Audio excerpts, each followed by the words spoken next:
What's up guys, and welcome back to another episode of the Bundesliga career mode. This is episode number 4 and we start today's stuff with Hoffenheim at home, coming on the back of our drubbing, our biggest defeat so far this season, 5-1 away at Borussia Mönchengladbach. And I said during that game that was a wake-up call. You know, heading into the season, our first 3 games undefeated, you know, no defeats, only 2 goals conceded, and absolutely hammered at Borussia Park. That was the wake-up call I knew I was going to get at some point. But for our following game, Hoffenheim at home, obviously right now they've started the season off really poorly in the game, currently sitting bottom of the Bundesliga for the first 4 games. So I saw this as a chance to get our first home victory of the season and our second win of the campaign.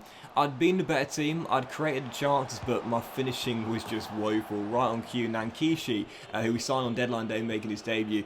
He's got the pace, I talked about it, he's got raw electric pace, but the end product, not there quite yet. Not too surprising as a 19-year-old lowly rated winger. And in the end we drew the game 0-0, so a goalless draw, a shutout, a clean sheet at the Stuttgart Arena, and I was pleased to get our second clean sheet in 5 and a decent bounce back after shipping 5 at Borussia Park. Having said that, like I mentioned before, you know, if we do want to be a top 10 team, which is what I'd really like to do, if I was being very ambitious in our first season, that's what I'd be targeting, a top 10 finish in our first year of Bielefeld.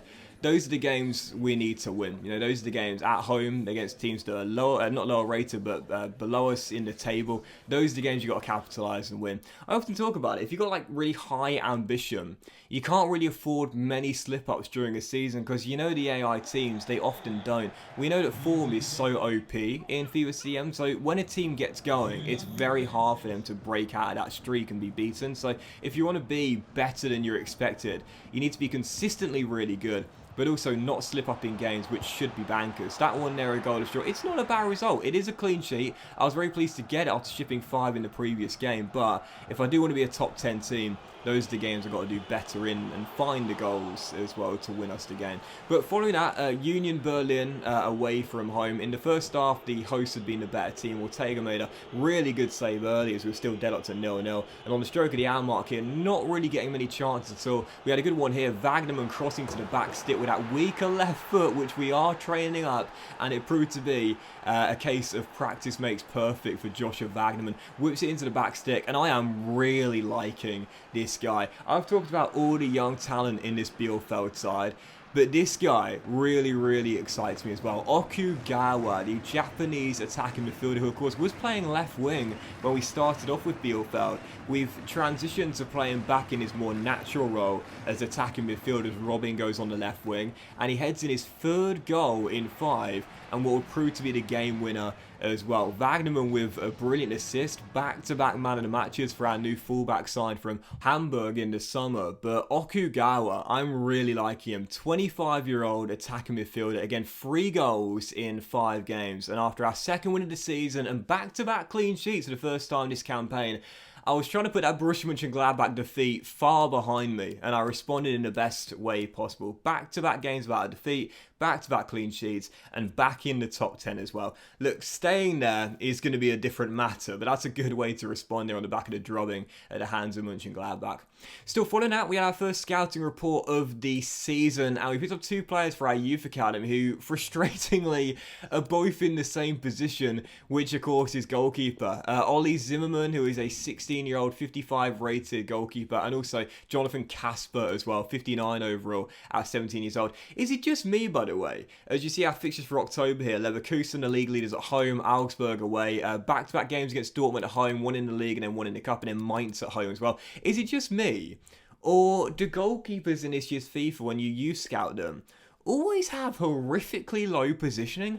I don't think I've had a goalkeeper come out of my academy that's been youth scouted that's got good positioning. It's really weird how it always seems to be a really low stat compared to the other goalkeeping stats they have. Either way, both look pretty decent, so 2 youth players, the first one to the save, and hopefully one of those will end up giving Ortega a run for his money as the years go by. Still, for our second game of today's episode, 3rd game even, it was Bayer Leverkusen at home again. These guys are the league leaders to start the season off, so it was not not looking forward to this. I knew this would be a really tough test. Haven't lost at the Schuker Arena so far this season, and I do want this ground to be a fortress this year. If we are to avoid relegation safely and comfortably, I think our home form is going to be really, really important. Ironically, both our wins so far this season have come on the road. But taking on Leverkusen, we fell behind very early, and then 33 minutes in, Kruger had a red-hot start to the season. Scoring 3 goals in his first 2 games, yet to get a goal since then. Had the ball in the back of the net there, but disallowed correctly so for offside, as we were still down by a goal. But 61 minutes into the game, as Becker offloads to Fernandes, plays a quick little 1-2 and gets it back off him. He scores his first of the season in a Bielefeld shirt, 62 minutes in, and puts us back on level terms. You know, when I signed this guy, I said he can really do anything. He's the type of player and the type of midfielder that, with a jack of all trades but master of none, a type of range of stats, if you want to make him a master in a certain area, you can do that through the development plan. To me, I feel the dribbling he's got, the pace he's got, he'd probably be more effective playing up further up the pitch, probably as an attacking midfielder. At the moment he's playing as a deep line playmaker, and I just wonder whether I'm wasting him there as well, because he scored what would eventually be the equalising goal and a brilliant strike from range into the bottom corner. But yeah, I think at the moment he's playing alongside Kunze in the holding midfield position, and I don't really know where I'm getting the best out of him there. Kunze is like the anchor man. He protects the back four. He doesn't really go forward. But for Finn-Ole Becker, again, as a deep line playmaker, he can do that job. You know, he's got some decent passing stats, don't get me wrong, but I just keep thinking maybe when you've got a young player that's got raw offensive potential, having him sit a little bit deeper is maybe a little bit of a waste. But still fun. I thought this was really interesting. Kuzayev came to me and said, what's going on with my contract? I'd like to stay here and extend my deal. He's out of contract at the end of the season. Now, if you know anything about Bielefeld or Bundesliga football, you'll know that this guy doesn't play for Bielefeld. Now, I didn't know this when I started off the save. I had to look this up. But I don't know why this guy's here. He's a Zenit St. Petersburg midfielder, but he's currently playing in this Bielefeld team. Now, hand on heart, swear to God, whenever I start a career mode, unless I specify otherwise, I always download the latest updates. But this guy is part of the Bielefeld squad, and I didn't sign him as a free agent. He was here on the very first day, and he came to me and was like, what's going on with my contract? And I was like, bro, you're not even supposed to be here. I don't even know why you're here, to be honest. He just randomly appeared in my team, and I do wonder why. But I think maybe it's because we had a small squad to start off with. So the AI, sometimes if you have a very small squad or not a big enough squad, they'll often like put a free agent on your team, because there's several free agents available at the start of every career mode.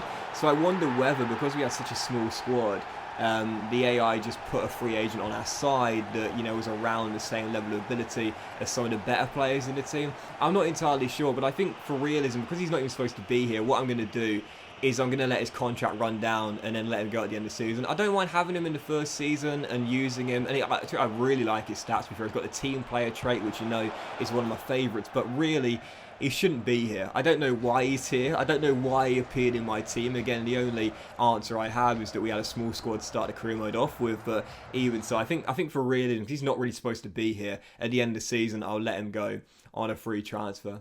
Still, following the big win, we had a big loss away against Augsburg. It was our second defeat of the season there, 1-0 at the final score. Just couldn't really get going on the offensive end in that game there. And also had 3 emails here from the parent clubs of Sybora on loan from Genoa, Andrade, the Panama centre-half, and also from Fernandes, our Swiss midfielder as well, saying that they're not getting enough game time, and if the situation doesn't get rectified, they're going to recall those 3 players in January. And I was like, what? Now, in the case of Andrade, fair point. He's played 1 game so far this season. But Fernandes has played 5, and Sybora, I think, has played 4, or possibly 5 himself. They've played half, if not more than half of the games. We've played 8 games in the Bundesliga. And again, for Andrade, that makes sense. He's only played 1 of the 8 games. But for the other 2, they've either played half or more than half the games in the league, and they're saying they're not getting enough game time. What are you talking about? That's so frustrating, because I think as a feature, it's not a bad idea that EA have introduced to, you know, have parent clubs say, look, you know, you said you give him more game time and he's not getting it.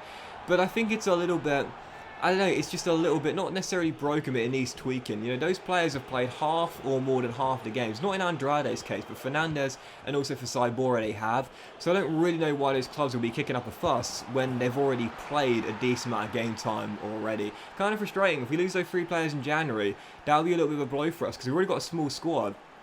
And with very little money remaining in our budget as well, I don't know how we'll handle that situation, having a much thinner squad and losing 3 decent squad players that are regularly featuring on our bench or occasionally getting a start as well.